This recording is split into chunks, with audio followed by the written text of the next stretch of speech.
in the shop tomorrow. Good morning, good afternoon, good evening, everyone. This is Nanette Kennedy with Humanities Team and the Evolution Revolution, and we are reading What God Said by Neale Walsch, and it's January 2nd. I hope everyone had a wonderful and safe New Year and great holidays all together. Anyway, Linda, our famous reader, will go ahead and get us started on What God Said. Hello, everyone. Happy New Year. So I'm going to turn my video off so we have a good clean feed. Okay, we are reading What God Said by Neale Walsch, and we're on chapter 5, which starts on page 22, which is, as Mary mentioned earlier before the recording started, kind of appropriate since this is 2022 that we're starting. It's the first reading of 2022. It is a power number as well.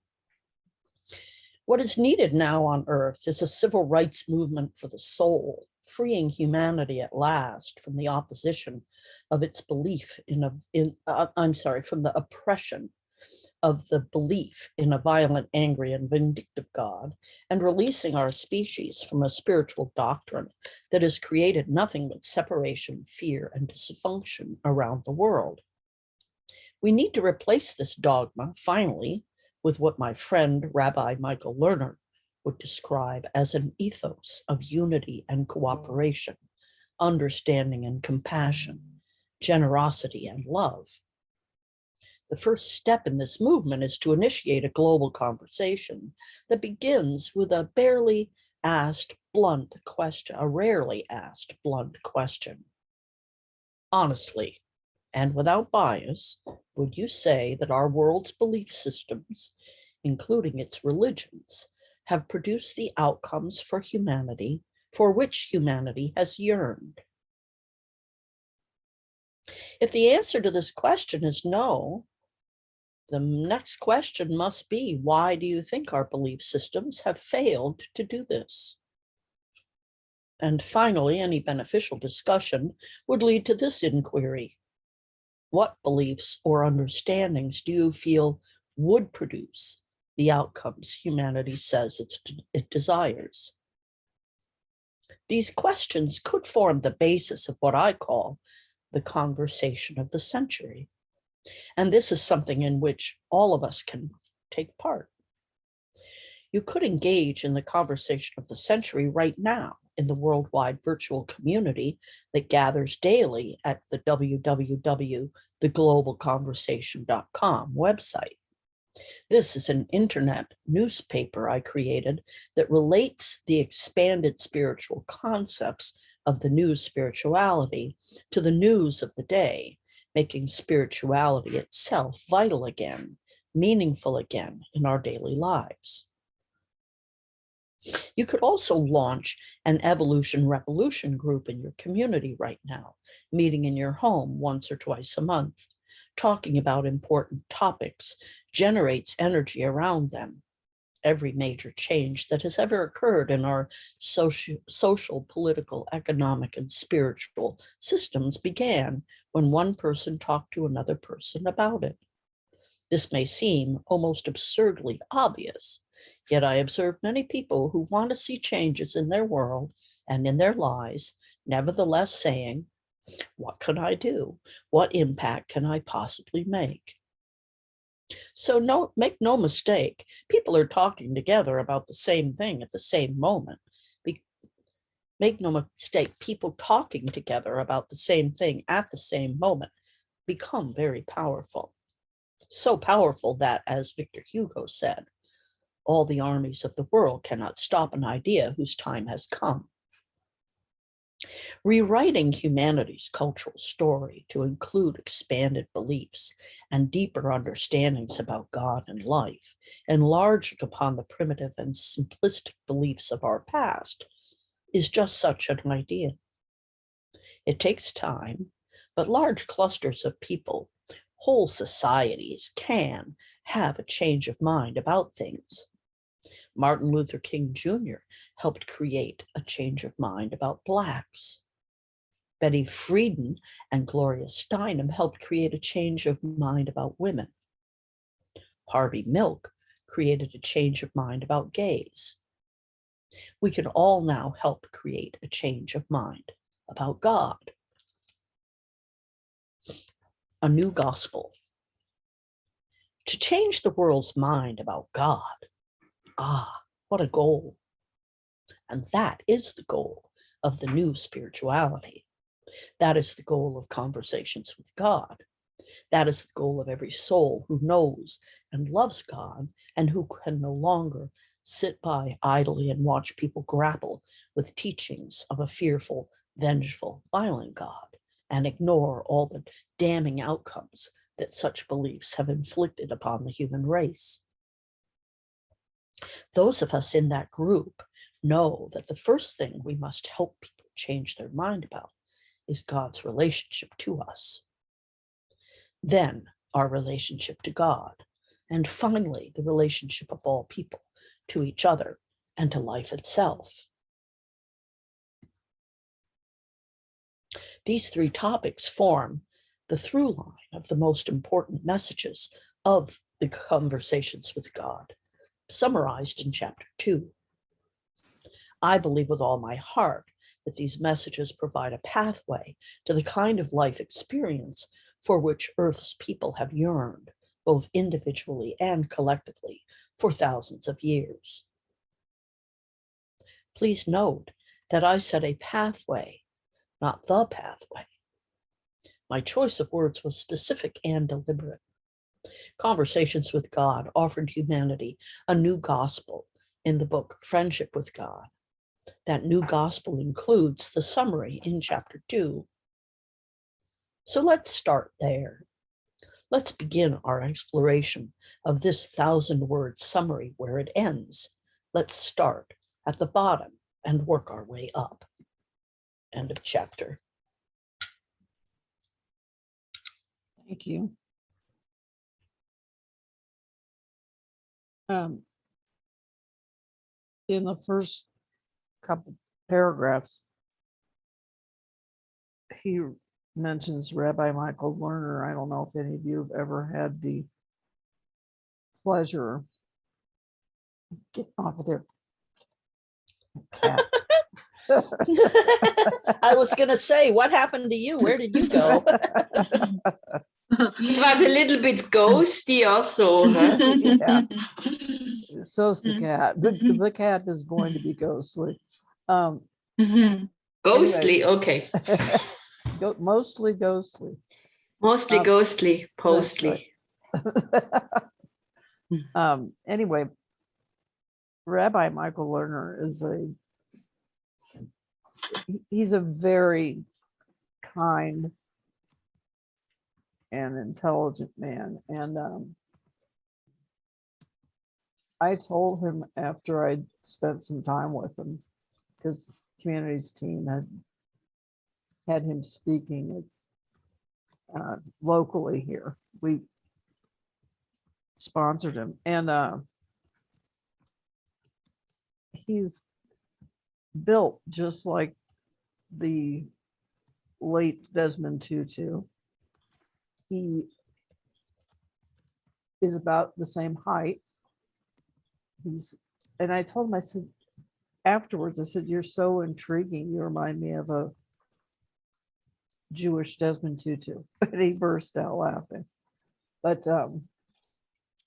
anyway, I want to remind people that one website that's mentioned, the Global Conversation, that is no longer.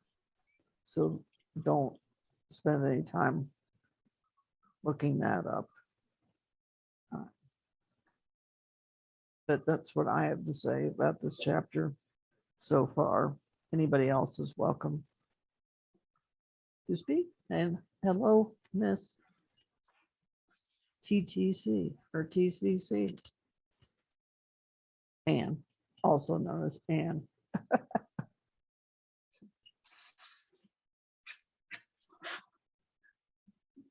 So we go on. Okay, let's just go on. Okay.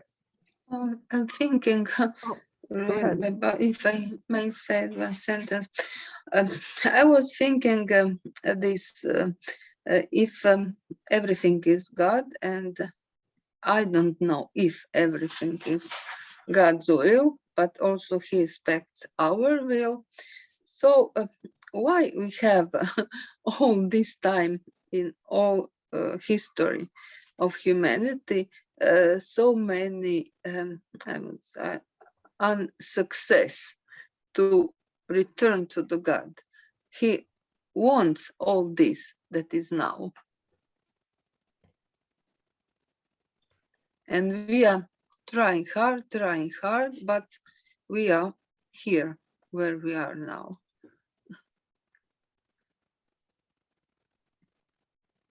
Does anybody want to respond to Ariana's Yes, comment?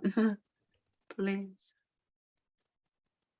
If not, Yes, Ariana. go ahead. I think what me pops up in my mind also, I think we are also living in a time, I mean, if I go a little back and remember my talks with my grandmother, she was born in 85 and became 100, and then by too much dancing, she jumped out of this life at 100 and whatever. But she always told me what was happening, all the evolution. I mean, what was going on all these years and how many things happened and so. And there was also a busy time, but I think we now get easily access to global information.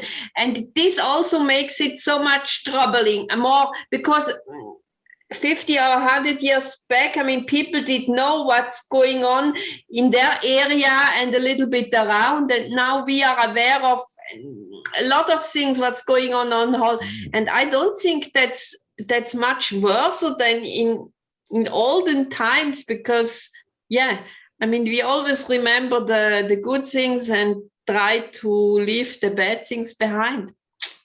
That's only a part of it. That's not the full answer, but I'm just came on with this. Yes, I'm maybe, complete. maybe God wants of us to resolve our how we live our lives. Yeah, but if we would have a life, if we would have a life with no questions and we would have all the answer, I think it also would be boring. I mean, it's much spacier to have some unresolved things around. And sometimes we can say, okay, we don't need that many, but okay, let's see what we are going to handle it and how we go through it. I mean, yeah.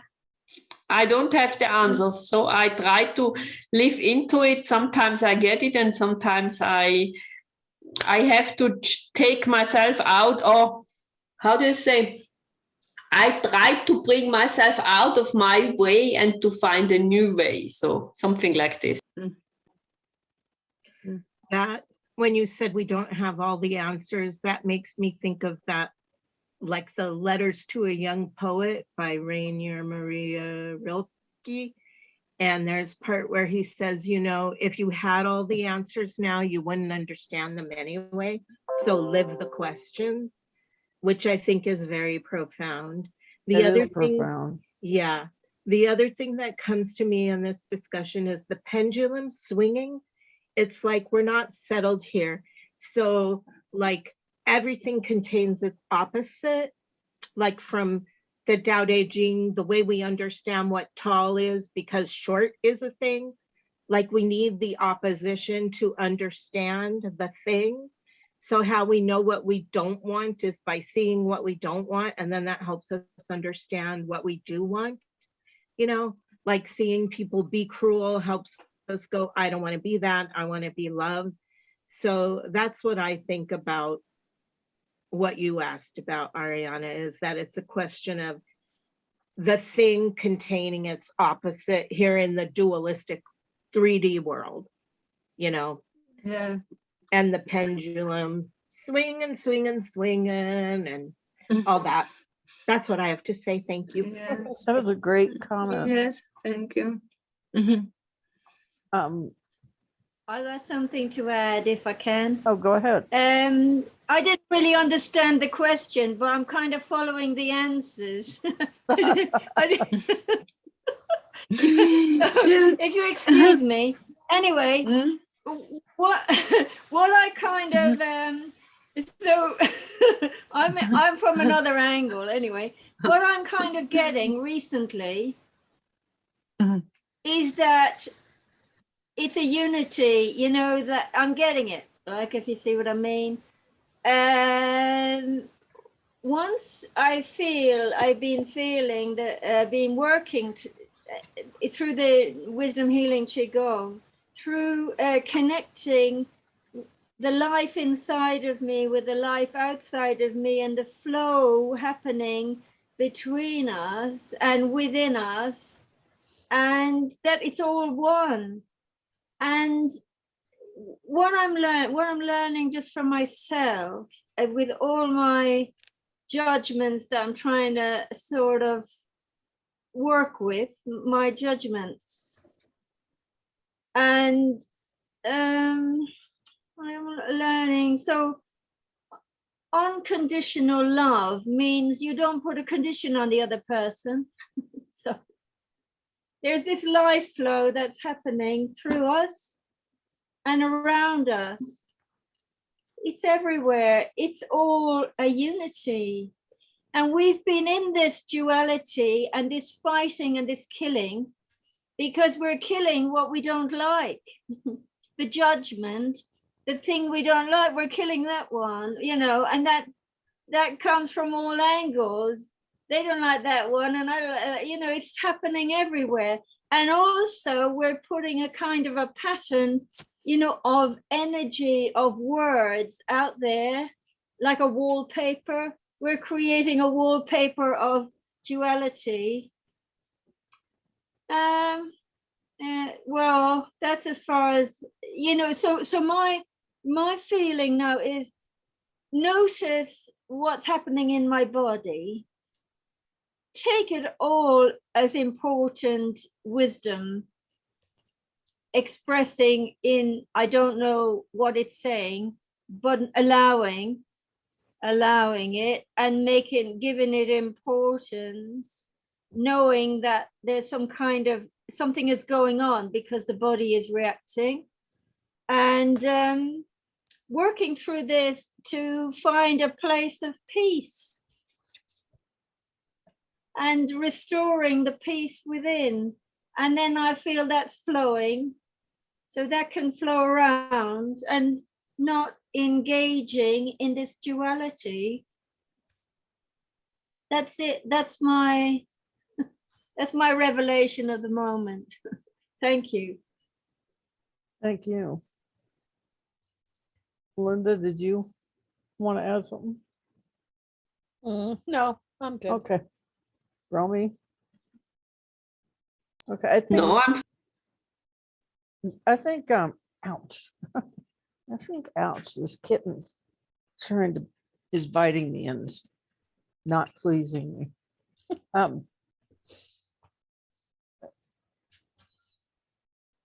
What you said, Mary, I think is the whole thing of the law of opposites.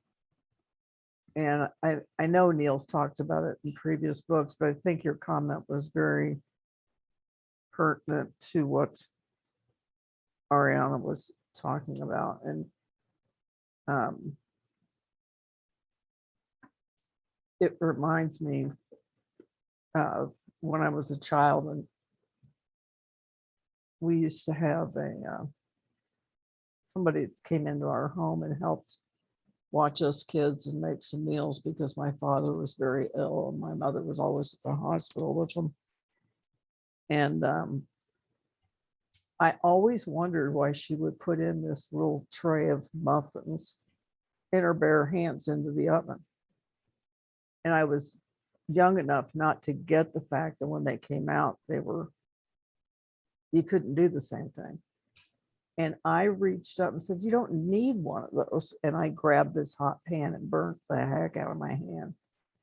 And I always thought about this, it came up when you were talking about you don't know tall if you don't know short. And we do a lot of comparing in order to understand things. And it's like, I think when we see somebody who's behaving angrily or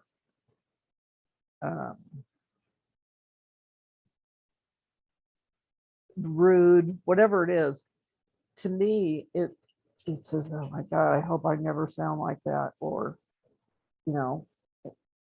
please, God, knock me up the side of the head before I would react that way myself. And I'm not perfect. But I really think that that's what helps us be better individuals, is we can see what it is we don't want. Over. So now I have to say something. Okay.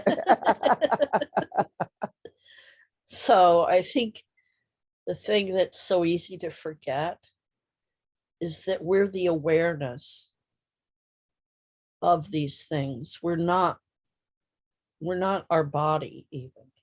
We're the awareness that is aware of having a body. And I think if we can relate more to the awareness, we move out of judgment. Because it's this idea that we're an I. It's this idea that there's a me that causes all of this separation and unhappiness that results from that separation. When in fact, what we are is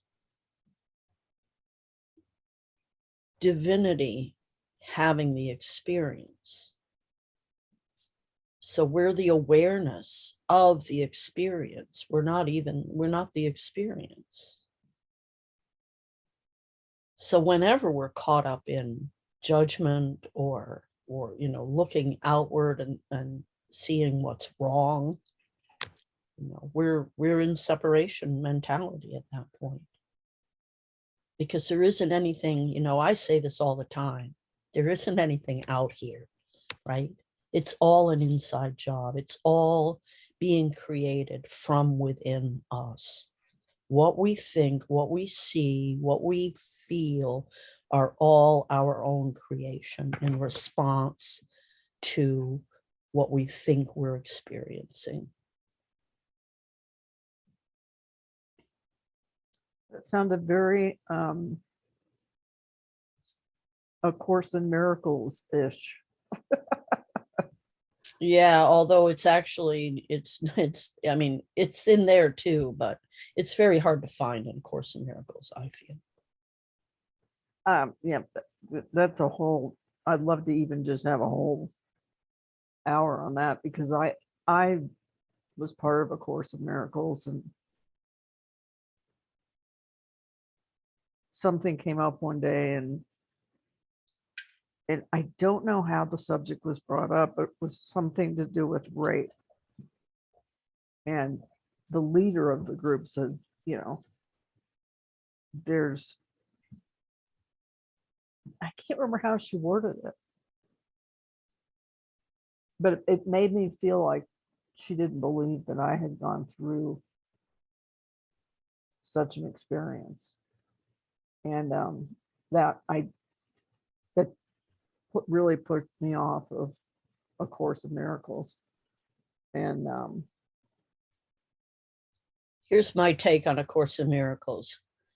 The material that was attempted to be presented has a lot of wisdom in it. But whenever you're using a human to bring forth that information, you run the risk that it's going to become clouded by the human vessel that provided the information. And that's what I believe is the issue with A Course in Miracles. I believe that the vessel that provided it, the channel, clouded it. Because there are so many people that I've talked to that have been, I believe, inappropriately told that they were the cause of their problems. And they were all people that have been in Course in Miracles classes with various different teachers. It's not like there's just one teacher out there teaching it that way. There's many teachers out there teaching it that way. And like I said, I think that there is wisdom within that material, but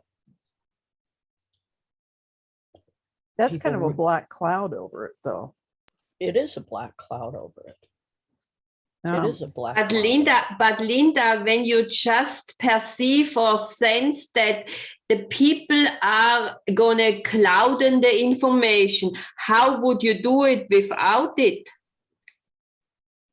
We are source, right? So ultimately, I mean, we're in a book club where we're reading somebody else's material about how to connect with God, right? That's what all of this stuff is, though. When you get to a point, if there's something in you that starts to fight with what you're hearing, that doesn't feel right to you about what you're hearing or reading, that's your signal that you need to go within. Because really, we're all looking for answers, right? And so our tendency is to look outward for the answers. But ultimately, there isn't anything out here. Ultimately, all the answers are available to us from within. So all of these pieces that we're using should ultimately be stepping stones to taking us within to our own truth. Does Okay, that make thanks for sense? this. That makes very much sense, because I always say, oh, I'm very much thankful for these people around, like teachers or whatever. They can, because they give me some hints and whatever to really see and find my own truth in myself.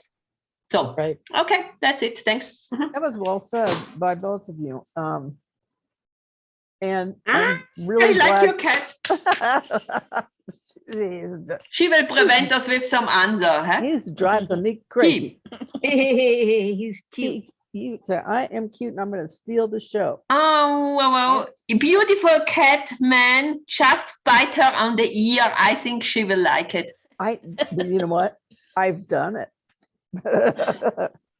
From the biting thing. We're not going to bite because I will bite back. But anyway, that was really interesting. And, it's funny, Linda, first and Mary, for those of us, and Anne, we've been around a long time in this group. I don't even know if we've ever brought up the Course in Miracles in our conversation. And I'm glad to know that I'm not the only one that has Issues. issues with it. Yeah. Well, my issue, so I started, I don't know, a couple of years ago, I started doing A Course in Miracles for people. So I did the daily lessons for 365 days and I read the chapters. So I think I've read as far as chapter 26. And I got to tell you, I got to a point where I got so burned out on it that I haven't been able to finish. I think there's like 4 or 6 chapters left that I need to, do the YouTube reading and post them. And for the life of me, I have not been able to bring myself back to that material. And I don't know why. I I know am so why. glad to hear you say that. Go ahead. No, it's okay. You go. Okay. I was just going to say that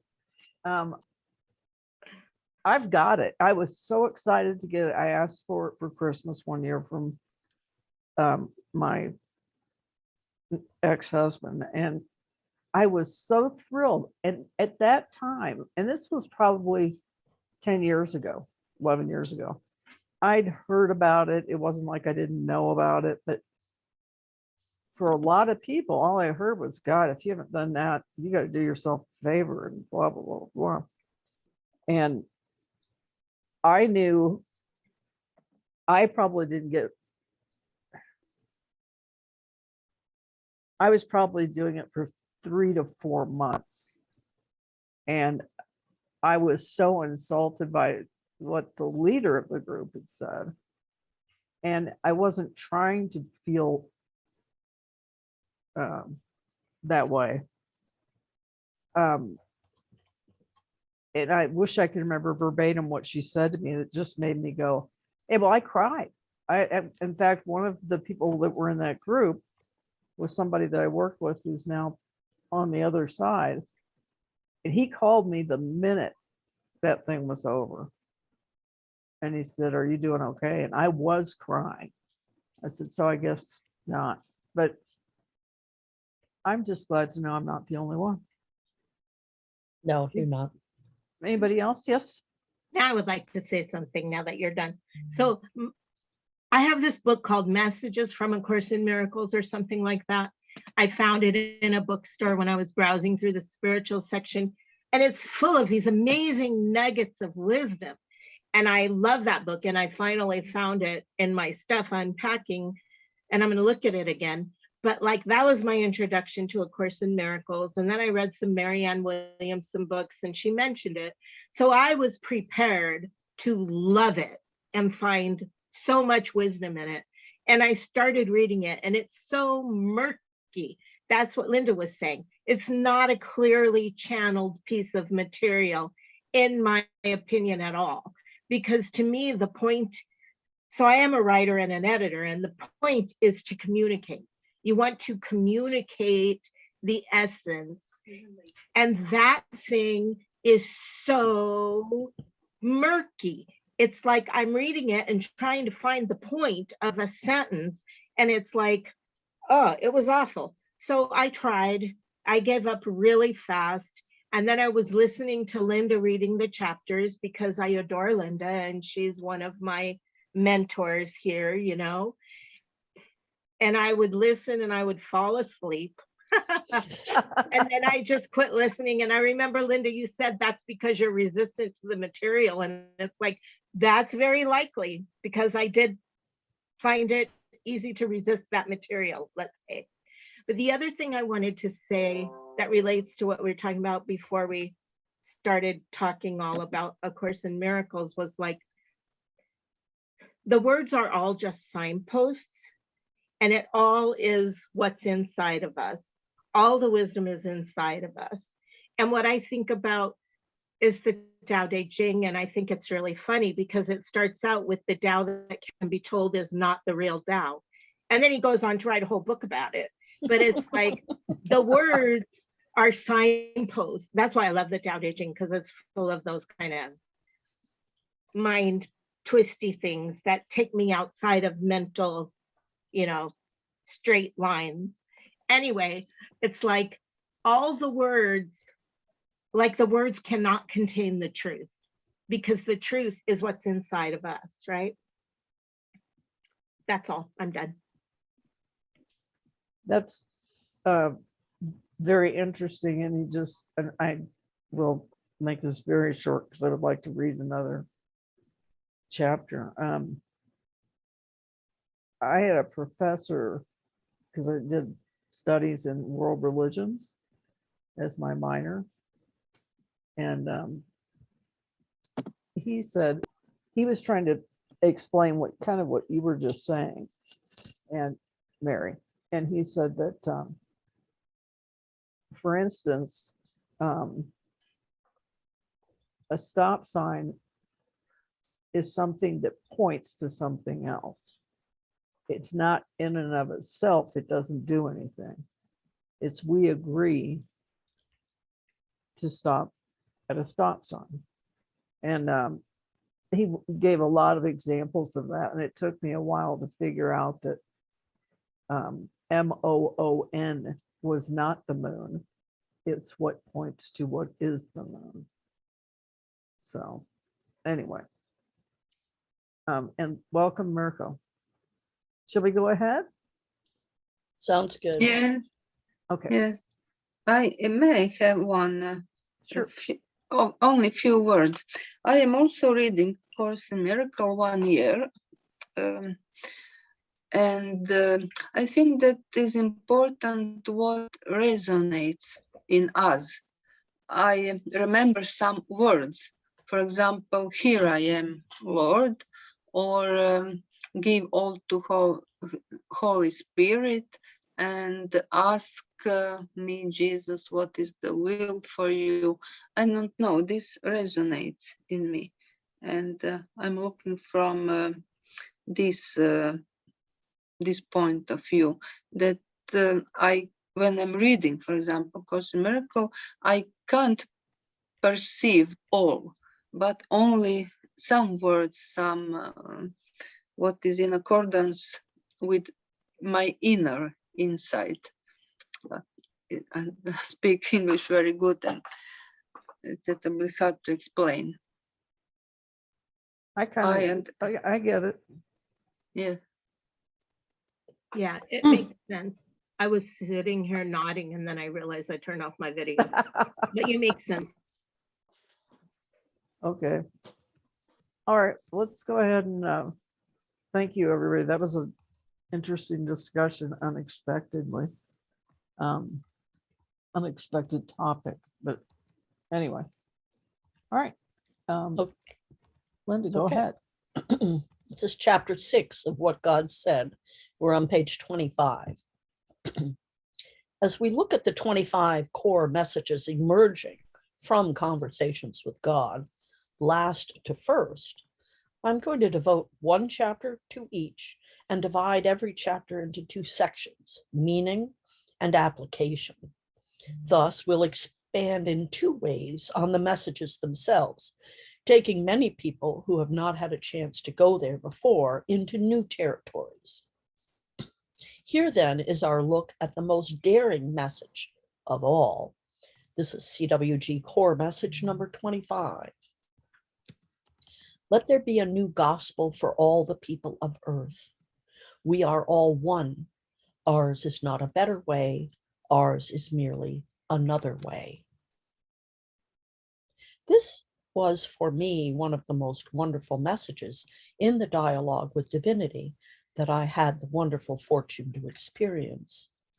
In that sweet exchange, God softly told me that we could bring an end to much of the anger, hatred, division, and violence in our world by simply adopting and spreading a new teaching, a simple 15-word new doctrine. We are all one. Ours is not a better way. Ours is merely another way. God called this the new gospel, and I have to admit that I was at first very reluctant to use those words, because after all, the word gospel holds such a special significance for so many people. But I have never edited a single thing that I have been given in these dialogue experiences, and I couldn't justify suddenly starting. So I left the phrase exactly as I received it. I do believe that what we could all use right now is a new gospel. Not one to replace the old, but to add to it, to enlarge upon it, giving it deeper, richer meaning. So in my talks and workshops around the world, I have invited our economic leaders, our political leaders, and our spiritual leaders to speak this new gospel to their audiences. So far, no one has done so. I do understand.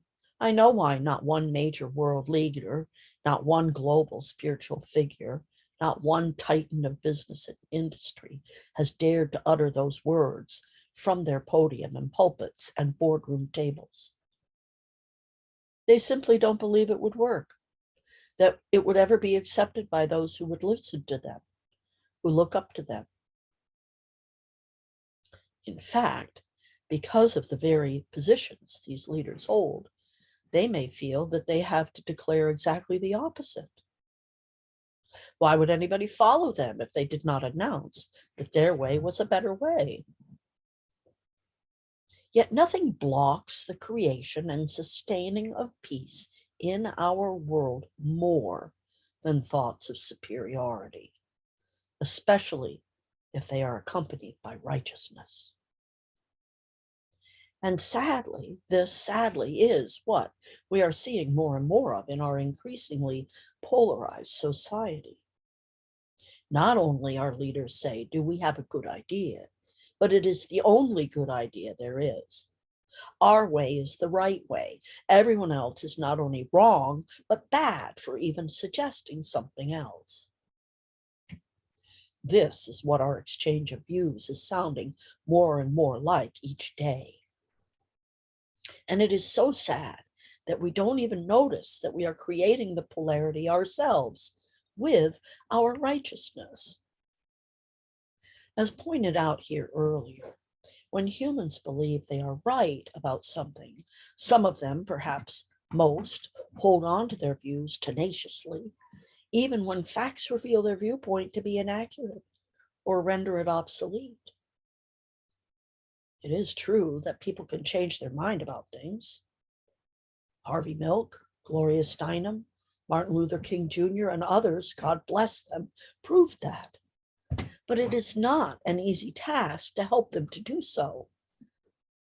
For it is, as we have been told in communion with God, the idea of superiority is seductive. It is, that book tells us, one of the 10 illusions of humans. It cannot be real, and I will explain why in just a moment, but it can sure seem real.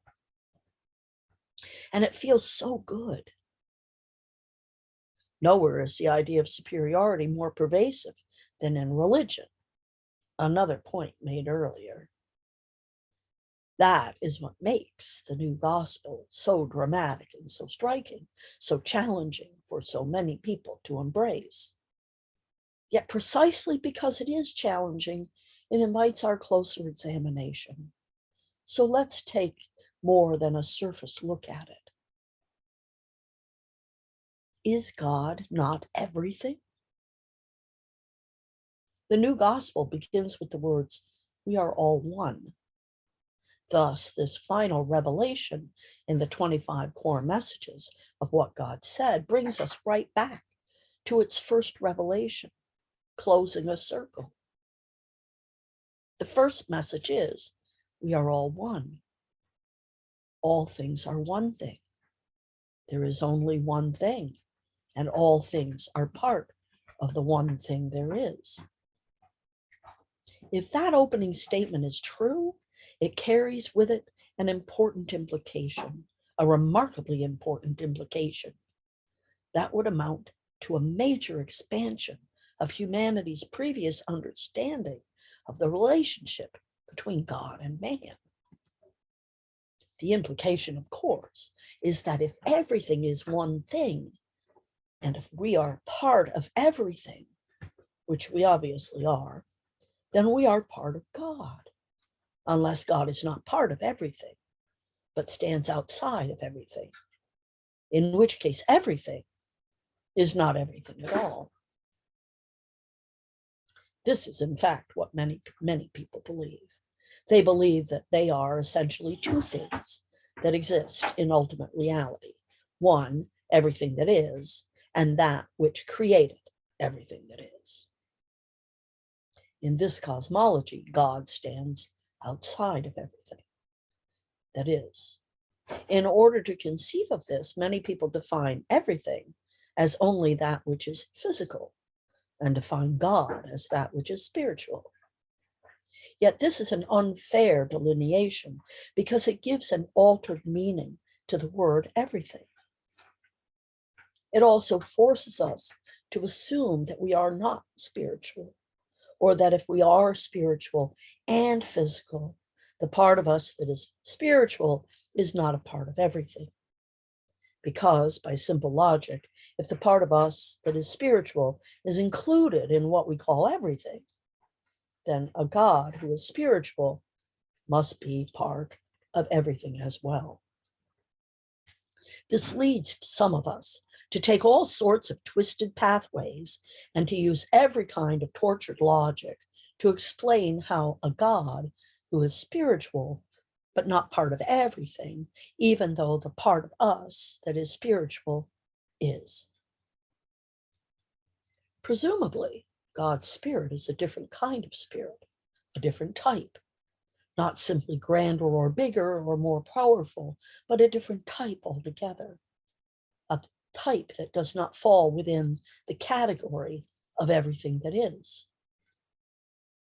It is the first big challenge of the new spirituality to coax us away from this fractured reasoning and gently guide us into considering that there may be a pattern to life's essential energy that some people, including myself, call God, that allows it to express as both physical and spiritual at the same time, even as we clearly observe that we as humans are doing. In other words, we may wish to consider the possibility that what we can do, God can do. That even as we are both spiritual and physical, so too is that which is divine. This would make humanity and divinity one and the same, except as to proportion. God is all of it, whereas we are part of that which comprises all of it. Does that not make much more sense? And have not major religions declared that we are made in the image and likeness of God? Our stories tell us otherwise. Previously, we've been told by most of humanity's cultures, through myths and tales, that God separated us from the Godhead. Not that God divided us, in which case we would all simply be divisions of the same thing, but that he separated us. Consider the difference. A company that has divisions in several cities is still one and the same company. Yet a company that has split off and sold one or two of those divisions has created separate entities that are no longer a part of the original firm. Is this what God has done? Yes, say most religions. Thus they tell us that God is one thing and we are another. This separation occurred, so the teaching goes, because God was displeased with us. His displeasure, we have been further informed, is the result of our having disobeyed him, or at least of our earliest ancestors having done so. And so the story of separation has seeded the human psyche. This story is foundational and crucial to the world's religions. For if we believe in God at all, and if we hunger in any way for God's safety, for God's love, for God's magnificence, then getting back to God becomes our number one priority. And that is where religions come in. They promise us the way to do that. To make sure that we understand the urgency of this undertaking, religions have added a caveat. If we don't get back to God, we'll end up going to that other place. So I think I should stop here. I agree.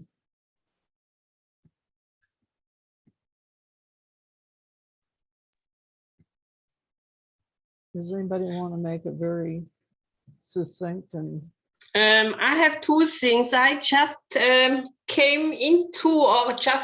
to me.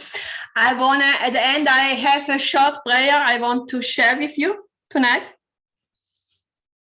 Sure. Okay. And otherwise, there is not much to say. No,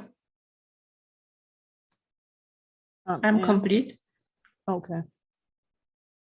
Can I say something quickly? Yes. What I'm realizing myself, and through this as well, what's been said here, and also through something I listened to today, which was like channeling from animals. And what the animals want us to know is that they're very aware of what goes on inside the earth, on top of the earth. through the earth, around the earth, and they have a consciousness, and they know that we are interrelated. We are within them and they are within us. And what they want us to know is that if we interact knowing this unity, which they call consciousness and life. Otherwise, we're engaging in the death, which is the unconscious. I thought that really spoke to me. Thank you. Thank you. That was a very observant comment you just made.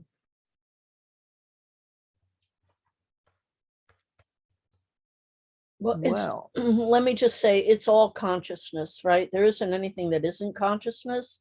So that's the thing that the scientists still haven't quite figured out. So the animals are as much a part of everything as we are. Everything is, because everything is a part of that conscious web.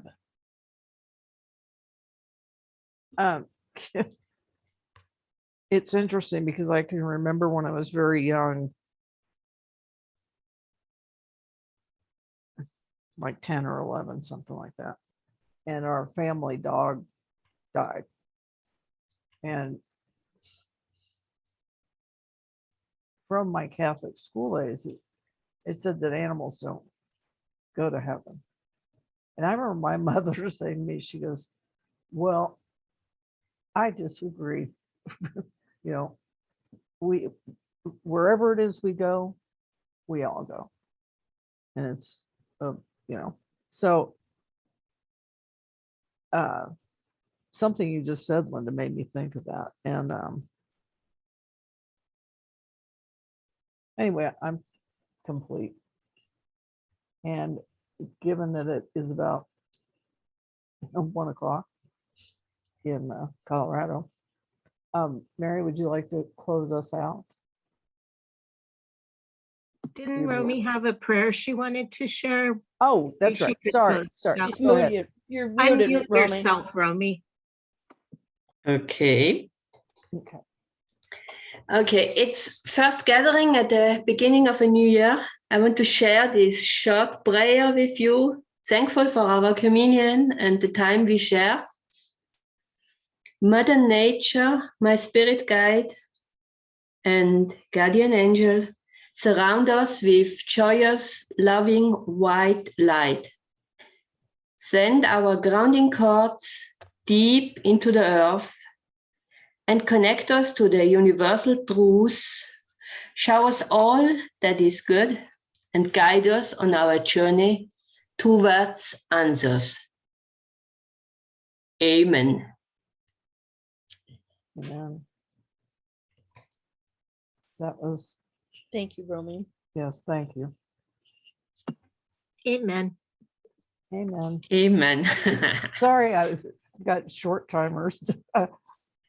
I heard you ask and I agreed, and then I Mary. It's everything happened. It's no problem. Okay, well, that was very nice. All right, everybody. Until next week. Happy And- New Year. Yeah, Happy New Year, Thank you. Happy everybody. New Year. We are Bye. here.